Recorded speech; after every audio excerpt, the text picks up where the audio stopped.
বঙ্গের ভোট প্রচারে প্রধানমন্ত্রী নরেন্দ্র মোদীর একাধিক কর্মসূচির মাঝে শুক্রবার গঙ্গাবক্ষে সময় কাটালেন তিনি। ছবিও তোলেন প্রধানমন্ত্রী, কথা বলেন নৌকার মাঝি ও প্রাতঃভ্রমণকারীদের সঙ্গে। নৌকাবক্ষের সেসব ছবি সোশ্যাল মিডিয়ায় পোস্ট করেছেন প্রধানমন্ত্রী। সেই পোস্টে একাধিক ছবি ও ভিডিও দিয়েছেন তিনি। সোশ্যাল মিডিয়ায় সেসব ছবির সঙ্গে লেখেন, গতকাল সন্ধ্যায় হাওড়া থেকে কলকাতা পর্যন্ত দীর্ঘ রোড শোয়ের সময় হাওড়া ব্রিজের ওপর ছিলাম। আজ সকালে হুগলি নদী থেকে সেই ব্রিজকেই দেখলাম।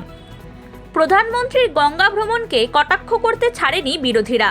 সমাজ মাধ্যমে তৃণমূল কংগ্রেসের প্রতিক্রিয়ায় মোদীকে ফটোমন্ত্রী বলে কটাক্ষ করা হয়েছে। বলা হয়েছে, এর আগে যমুনা দূষণের কারণে দিল্লিতে তার ছট পুজোর অনুষ্ঠান বাতিল করা হয়েছিল, কারণ যমুনায় তার স্টান্ট ধরা পড়ে গিয়েছিল। ওটা আসলে ক্যামেরার জন্য বানানো পরিষ্কার কৃত্রিম পুকুর ছিল, আর আসল নদী তখনও বিষাক্ত নর্দমা। লজ্জায় ও চাপে পড়ে তিনি বাংলায় উড়ে এলেন রীতিমতো ছবি তোলার কাজ সারতে।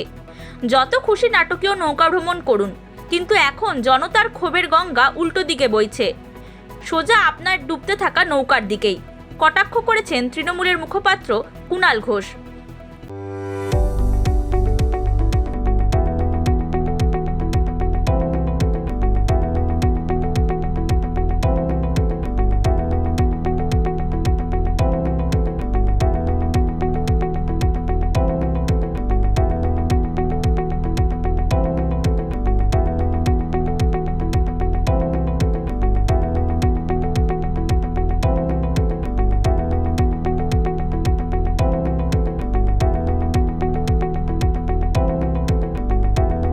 নিজে যে শহরটায় থাকেন, নয়া দিল্লি, যমুনায় ফেনা উঠছে কেন?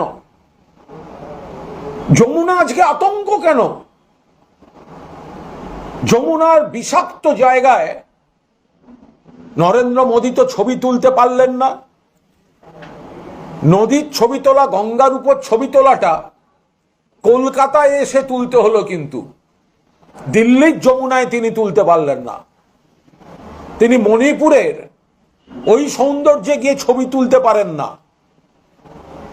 তাকে আসতে হয় গরমের মধ্যে গায়ে শাল দিয়ে ছবি তোলার জন্য কলকাতার গঙ্গায়। আপনি 100 বার গঙ্গায় ঘুরুন, যতবার ছবি দেবেন ততবার আমরা মনে করিয়ে দেব যে যমুনায় ছবি তোলার ক্ষমতা নেই কেন। কেন কদিন আগেই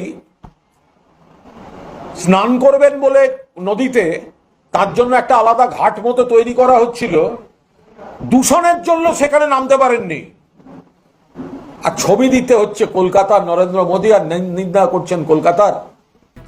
প্রধানমন্ত্রীর গঙ্গা ভ্রমণকে কটাক্ষ করেছে যুব কংগ্রেসও। Bureau report, Hindustan news point.